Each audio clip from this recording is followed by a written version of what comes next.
Hello,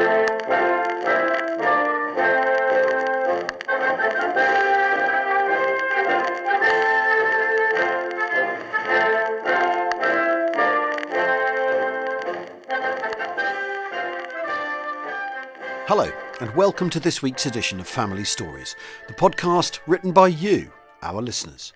This week's Family Stories take us from the extraordinary sight of a cavalry charge in East Africa to the fjords of Norway, via doodlebugs on the home front to tragedy in the Mediterranean.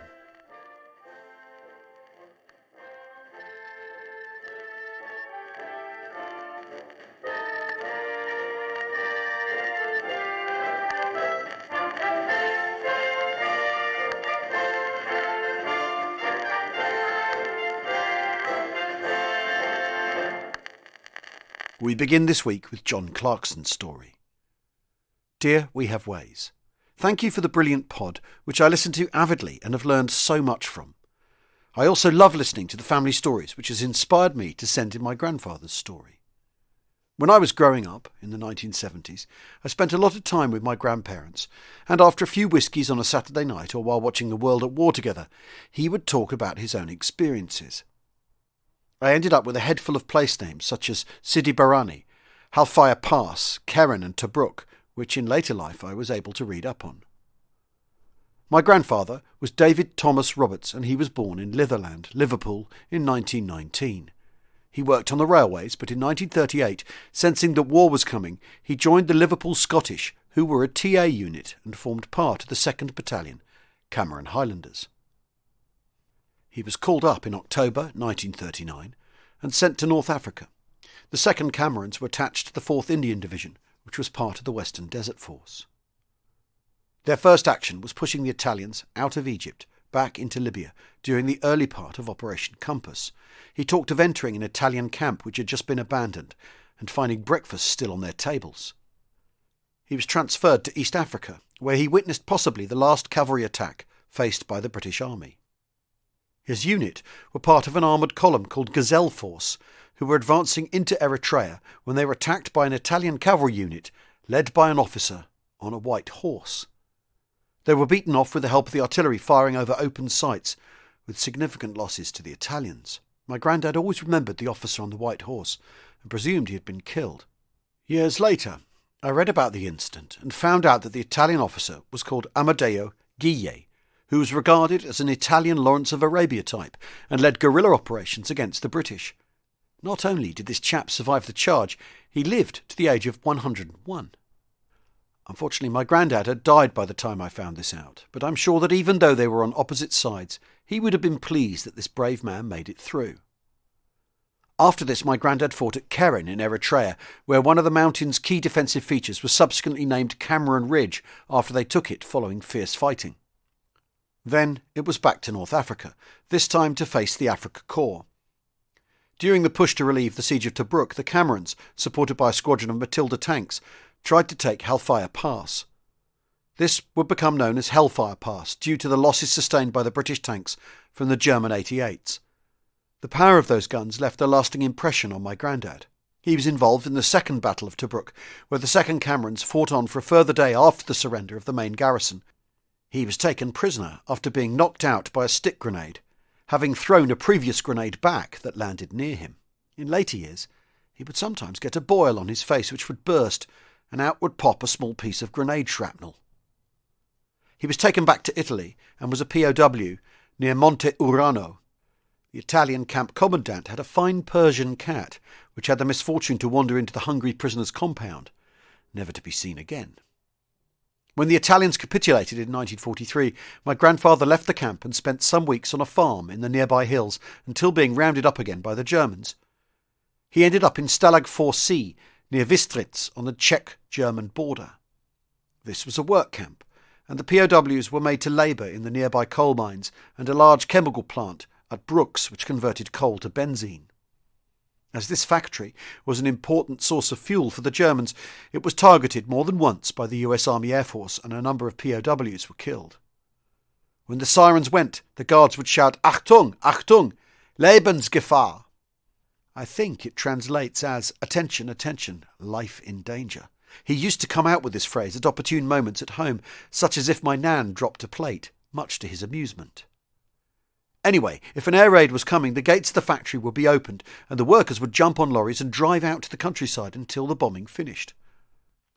Following the bombing of Dresden in February 1945, he and fellow POWs were sent there as part of the clearing up operation. This must have been a grim job, and he would tell how the POW work parties would be bricked by the surviving residents of the city. My nan was most indignant at this, as she had been in Liverpool during the May Blitz of 1941, and was very much of the mind, well, they did it to us first. On the 8th of May 1945, Grandad was liberated by the Red Army. He managed to get hold of a Wehrmacht BMW motorbike and drove to US lines, where he swapped the motorbike for a flight home to England. And so ended his war. I still have his POW dog tag and a German newsletter announcing the death of Hitler. He didn't bother with reunions after the war. I think he wanted to put it all behind him. We went to Edinburgh Castle once on holiday, and they had a casualty register for the Cameron Highlanders there. I remember him being really upset reading the name of a friend who'd been killed at casino that he hadn't known about. Anyway, thanks again for the podcast, and I'm grateful for the opportunity to write all this down and spend some time remembering my granddad. Keep up the good work. You really have been a morale boost in these difficult times. Best wishes, John Clarkson.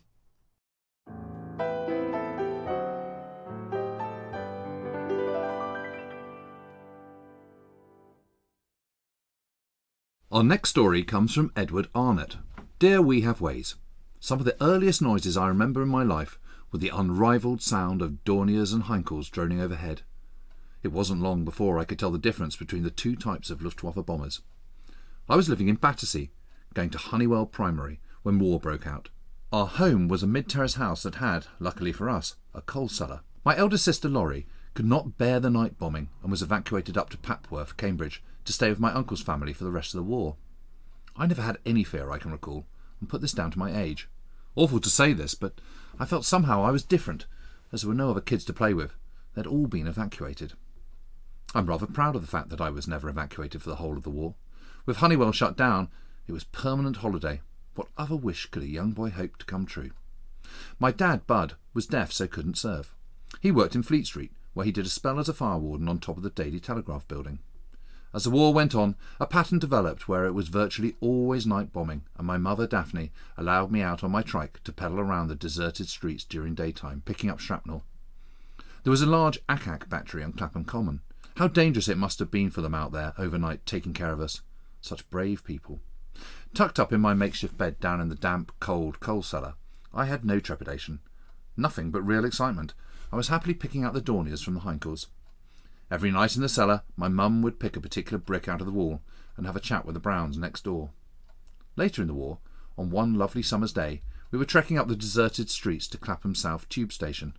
We'd reached Thurley Road when suddenly, coming overhead at speed, was an awful doodlebug. My mother threw me to the ground, screaming to Dad, "Get over, Teddy! Bud, quickly!" I knew enough about the V1 to know if you could hear it, you were safe. It's when it stopped you worried. I will never ever forget that embarrassing moment when my mum and Dad climbed all over me. The memory of the smell of the hot summer tarmac on the road and the fact that they were prepared to sacrifice themselves for me will stay with me forever. One of the first doodlebugs to fall on London was on the west side of Clapham Common. I remember Dad walking up to me on a Saturday morning to the bomb site. I stood on the very edge of what seemed to be a huge crater, which amazingly was still smoking. Then the V2 arrived, and Dad paid £100 to get a Morrison shelter erected in our dining room.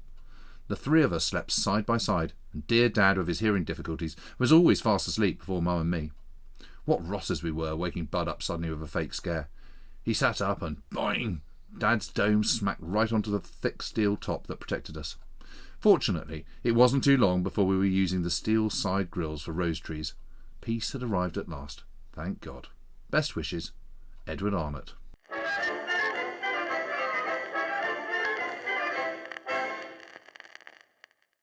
Our next story comes from Steve Brownett Gale. Hi all at We Have Ways. I've been a big fan of this great podcast since the first episode, and it just gets better and better. Now that's out the way, I'd like to share the story of my great-uncle in the year of two significant anniversaries for him. John Richard William Hopkins was born 100 years ago on the 31st of May 1921 in Dover, Kent. He was the fourth of 7 children. My grandmother Vera was the 6th, 5 years younger. John joined the Royal Navy as an ordinary seaman on the 1st of December 1938. Whether this was due to an awareness of the tensions in Europe, a thirst for adventure, or just a change from being a greengrocer's assistant, we will never know. John trained at HMS Pembroke before being assigned to HMS Calcutta in March 1940. HMS Calcutta was a First World War era cruiser completed just after hostilities ended. In 1939, she was converted into an anti-aircraft cruiser, bristling with a range of weaponry to provide cover for convoys. As part of the Home Fleet, she was based at Scapa Flow. When John joined her, Calcutta was escorting convoys to and from Norway. As the situation rapidly changed in early 1940, Calcutta was involved in both the invasion and evacuation of Normandy. She was then the largest Royal Navy vessel at Dunkirk, embarking 1,800 members of the BEF to Sheerness, as well as providing anti-aircraft cover and surviving a near miss on the 2nd of June. Following involvement in Operation Dynamo, Calcutta was part of the Operation Aerial Evacuation in West and Southwest France. It was during this operation that she cut HCMS Fraser into 3 pieces, following a mistake by Fraser's captain. John was present for all of these actions. In August 1940, John and Calcutta were part of Force H, getting vital supplies to Malta. For the rest of his war, John was part of the Mediterranean convoys, operating between Malta and Greece from Alexandria. As well as completing these dangerous, vital journeys, Calcutta was again called on for evacuation duty, first in Greece during late April 1941, and then Crete in May, when she was hit by 2 bombs but survived. In the summer of 2020, I was helping my mum sort out her loft. I came across a box of old papers and started to go through them. They were my great-grandmother's and contained much relating to John. A picture of him in his uniform, HMS Pembroke on his cap, his gunnery scores, and 6 letters from him.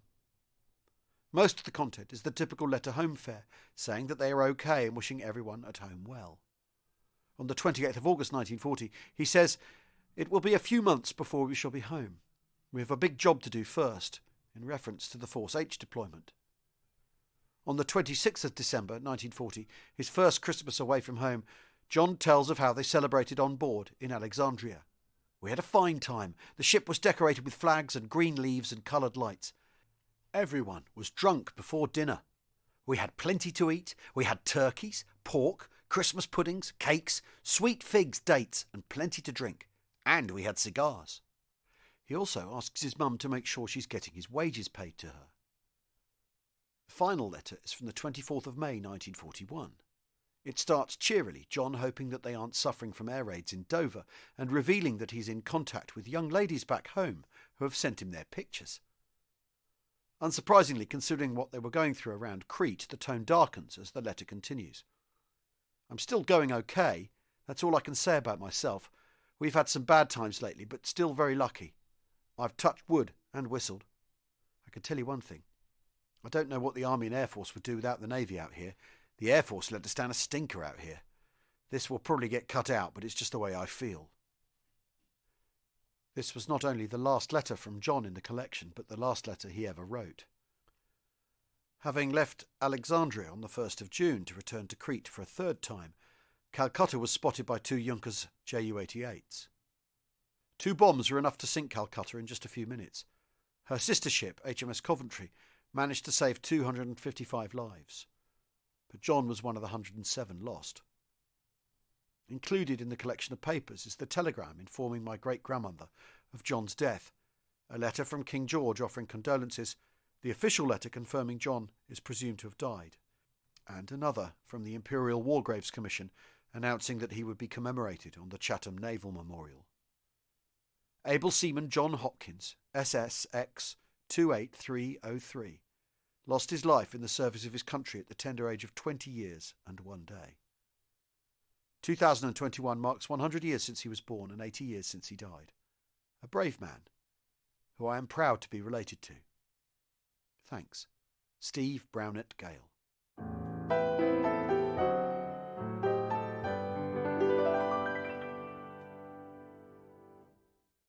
The last family story this week is from Douglas Weir.